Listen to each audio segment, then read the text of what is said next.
ಪ್ರೀತಿಸದೆ ಬಹಳ ಚೆನ್ನಾಗಿದೆ, ನೀವು ಕೇಳಬೇಕು. ನಾವು ಯಾರಿಗೂ ಕೆಟ್ಟದನ್ನ ಮಾಡಬಾರದು.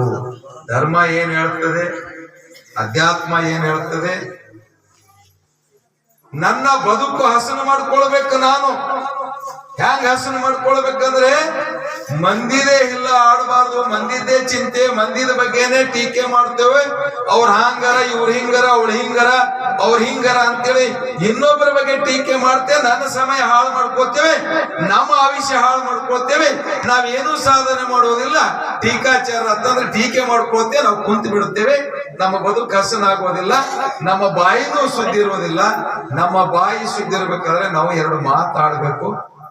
ಏನ್ ಸೊಸಿಯವ ನಿನ್ ಸೊಸಿ ಏನ್ ಚೆನ್ನಾಗಿದ್ದಾಳ, ಚೆನ್ನಾಗಂದ್ರೆ ರೂಪದಿಂದ ಅಲ್ಲ, ಗುಣವಂತಿ ಆಗ್ಯದಾಳ ಅಂತ ಪಕ್ಕದ ತಾಯಿ ಆಕೆ ಸೊಸಿ ಅಥವಾ ಅತ್ತಿ ಹಿರಿಯಳು ಆಕೆ ಹೇಳಿದ್ರಂದ್ರೆ ಆ ಸೊಸಿ ಸುಧಾರಣೆ ಆಗ್ತಾಳ.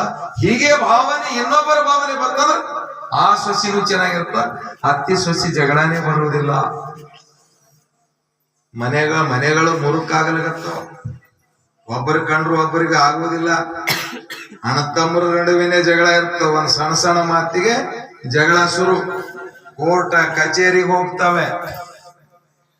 ಇವೆಲ್ಲವನ್ನ ಮನುಷ್ಯನ ಸಂಕುಚಿತ ಭಾವನೆಯನ್ನ ಹೋಗಬೇಕು. ಅದು ಆಸ್ತಿ ಪಾಲು ಬರಂಗ್ ಬರ್ತದ, ತಗೋಬೇಕು ಮತ್ತೆ ಪ್ರೀತಿ ಇರ್ಬೇಕು. ಪ್ರೀತಿ ಇದ್ದುಕೊಂಡು ಪ್ರೀತಿ ಹಂಚಿಕೊಳ್ಬೇಕು. ದ್ವೇಷದಿಂದ ಜಗತ್ತಿನಲ್ಲಿ ಏನೂ ಸಾಧನೆ ಆಗಿಲ್ಲ. ದ್ವೇಷದಿಂದ ದ್ವೇಷನೇ ಹೆಚ್ಚಿಗಾಗಿದೆ. ಹಳ್ಳಿಗಳು ಸುಧಾರಣೆ ಆಗಬೇಕಾದ್ರೆ ನಮ್ಮೆಲ್ಲರ ಮನಸ್ಸು ಪ್ರಫುಲ್ಲವಾಗಬೇಕು, ನಮ್ಮೆಲ್ಲರ ಮನಸ್ಸು ವಿಶಾಲ ಹೃದಯವಂತರಾಗಬೇಕು. ಪಕ್ಕದ ಮನೆಯ ಮಗು ಹುಷಾರಾದ್ರೆ, ರಿಸಲ್ಟ್ ನಲ್ಲಿ ಚಲೋ ಬಂದ್ರೆ ಆ ತಂದೆ ತಾಯಿಗಿಂತಲೂ ನನಗೆ ಖುಷಿ ಆಗಬೇಕು. ಅವಾಗ ಮಾತ್ರ ಎಲ್ಲ ಮನೆಯಲ್ಲಿ ಈ ರೀತಿಯಾದಂತ ಭಕ್ತಿಯ ವಾತಾವರಣ ನಿರ್ಮಾಣ ಆಗ್ತದೆ. ಇದು ಆಗಲ್ರಿ. ಇದು 2 ಚೀಲ ಜೋಳ, ಗುರುನಾಥ ರೆಡ್ಡಿ ಅವರು 2 ಚೀಲ ಜೋಳ ಪಕ್ಕದವ್ರು ಬೆಳೆದ್ರು. ಹೆಚ್ಚಿಗೆ ಬೆಳೆದ್ರೆ ಸಂಕಟ ಶುರು ಆಗ್ತದ. ಯಾಕ ಏನು ಅಂದ್ರೆ ಖುಷಿ ಇರೋದಿಲ್ಲ ಅವನಿಗೆ, ಏನಾರೇ ಮಾಡ್ಬೇಕಂತ. ಆದ್ರೆ ಈ ಭಾವನೆಯಿಂದ ಜಗತ್ತು ಸುಧಾರಣೆ ಆಗಲ್ಲ, ಹಳ್ಳಿ ಸುಧಾರಣೆ ಆಗಲ್ಲ. ನಮ್ಮ ಮನಸ್ಸು ಸುಧಾರಣೆ ಆಗ್ಬೇಕಂದ್ರೆ ನಾವೆಲ್ಲರೂ ಸಹಿತ ಒಂದಿಷ್ಟು ವಿಶಾಲ ಹೃದಯವಂತರಾಗಬೇಕು. ನಾವ್ ಅಂತೇವಲ್ಲ, ನನಗೆ ಸೇರ್ಸ್ಕೊಂಡು ಹೇಳ್ತೀನಿ, ಇದು ಆಗೋದಿಲ್ಲ. ಭಾವನೆ ಯಾವಾಗ ಬರ್ತಾನೆ ಇಂಥ ಪ್ರವಚನ, ಅಪ್ಪವ್ರ ಆಶೀರ್ವಚನ, ಅವರ ಆಶೀರ್ವಾದ ಪಡೆದಾಗ ಸ್ವಲ್ಪ ದೊಡ್ಡ ಗುಣ ಬರ್ತದೆ. ದೊಡ್ಡ ಮನಸ್ಸು ಮಾಡುವ ತಮ್ಮ ಅಂತ ನೋಡ. ಏನೋ ಸಣ್ಣ ಮನಸ್ಸು ಮಾಡ್ತೀನಿ, ದೊಡ್ಡ ಮನಸ್ಸು ಮಾಡು, ಚಲೋ ಆಗು, ಜರ ಊರಿಗೆ ಉಪಕಾರಿ ಆಗು, ಒಳ್ಳೆಯದನ್ನೇ ಬಯಸು, ಕೆಟ್ಟದನ್ನ ಮಾಡಬೇಡ. ನಿನ್ನ ಬಾಯಿ ಚೆನ್ನಾಗಿರ್ಲಿ. ಏನು ಬಂದಿರಿ, ಬಹಳ ಚೆನ್ನಾಗಿದೆ. ಏನು ಬಂದಿರಿ ಕೊದಳವಿದ್ದರೆ ಮೈಸಿರಿ ಹಾರಿಕೊಳ್ಳಿ, ಕುಳ್ಳಿರೆಂದರೆ ನೆಲ ಕುಳ್ಳಿ ಹೇಳಿದೆ, ಒಡನೆ ನುಡಿದರೆ ಶಿರ ಹೊಟ್ಟೆ ಹೊಡೆಯುವುದು. ಇನ್ ಚೆನ್ನಾಗಿ ಹೇಳಿದ್ರು ಬಸವಾದಿ ಶರಣರು.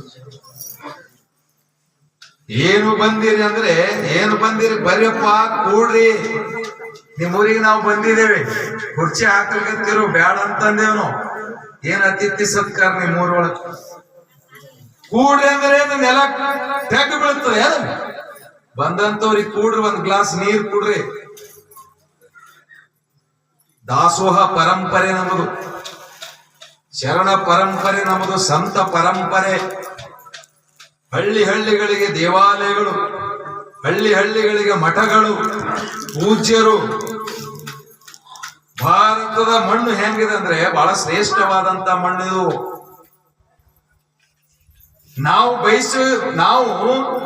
ಇನ್ನೊಮ್ಮೆ ಬಯಸಬೇಕಂತ, ಇನ್ನ ಮುಂದಿನ ಜನ್ಮ ಏನಾದರೂ ಇದ್ರೆ ಇದೇ ಊರಿನಲ್ಲಿ ಹುಟ್ಟಿಸಪ್ಪ ಅಂತ ಯಾಕೆ ಅನ್ಬೇಕಂದ್ರೆ, ಪಾಕಲ್ ಅಂತ ಗ್ರಾಮ, ಸೇಡಂ ಅಂತ ಗ್ರಾಮ ಕಲಬುರಗಿ ಅಂತ, ಸೇಡಂ ಅಂತ ಊರು ಕಲಬುರಗಿ ಅಂತ ಜಿಲ್ಲೆ, ಕನ್ನಡ ನಾಡು, ಭಾರತ ಪುಣ್ಯಭೂಮಿ, ಇಂಥ ಭೂಮಿಯಲ್ಲಿ ಭಗವಂತ ಮುಂದೆ ಜನ್ಮ ಇದ್ರೆ ಇಲ್ಲಿಯೇ ಜನ್ಮ ಕೊಡು ನನಗ, ಮತ್ತೊಮ್ಮೆ ನಾನು ಈ ಭೂಮಿ ಮೇಲೆ ಹುಟ್ಟು ಬರಬೇಕು. ಮುಂದಿನ ಗುಣಧರ್ಮನಿ ಅಂತದಿದೆ. ಬದುಕು ಹಸನ ಮಾಡುವುದಕ್ಕೆ ಎರಡು ಮಾತುಗಳು ಸಾಕಂತ. ನಮ್ಮ ನಡತೆ, ನಮ್ಮ ನುಡಿ ಶುದ್ಧ ಆಗಿರಬೇಕು. ಪೂಜ್ಯರು ಗವಿಸಿದ್ಧಲಿಂಗ ತಾತನವರು ಮಠವನ್ನ ಬಿಟ್ಟು ನಿಮ್ಮೂರಿಗೆ ಬಂದಾರಂತಂದ್ರೆ ನೀವೆಲ್ಲರೂ ಚಲೋ ಇರ್ಲಪ್ಪ ಅಂತೇಳಿ ನಿಮ್ಮ ಬದುಕು ಹಸನ ಆಗಬೇಕು, ನಮ್ಮ ಊರುಗಳು ಉದ್ಧಾರ ಆಗಬೇಕು, ರೊಕ್ಕದಿಂದ ಅಲ್ಲ ಮನಸ್ಸಿನಿಂದ ದೊಡ್ಡವರಾಗಬೇಕು ಅಂತ ಇದು ಯಾವ ಸ್ವಾಮೀಜಿಗಳು ಮಾಡೋದಿಲ್ಲ. ಭಗವಂತ ನಿಮ್ಮೂರಿಗೆ ಬಂದಂಗ ಅಪರೂಪದ ಸ್ವಾಮಿಗಳು, ಎಲ್ಲಾ ಸ್ವಾಮಿಗಳು ಮಾಡಕ್ಕಾಗಲ್ಲ. ಇದು ಆ ಹೃದಯವಂತಿಕೆ ಅದ. ಮಠದೊಳಗೆ ಕುಂತು ಪಾದ ಪೂಜೆ ಮಾಡ್ಕೊಂಬುದು ಬಿಟ್ಟು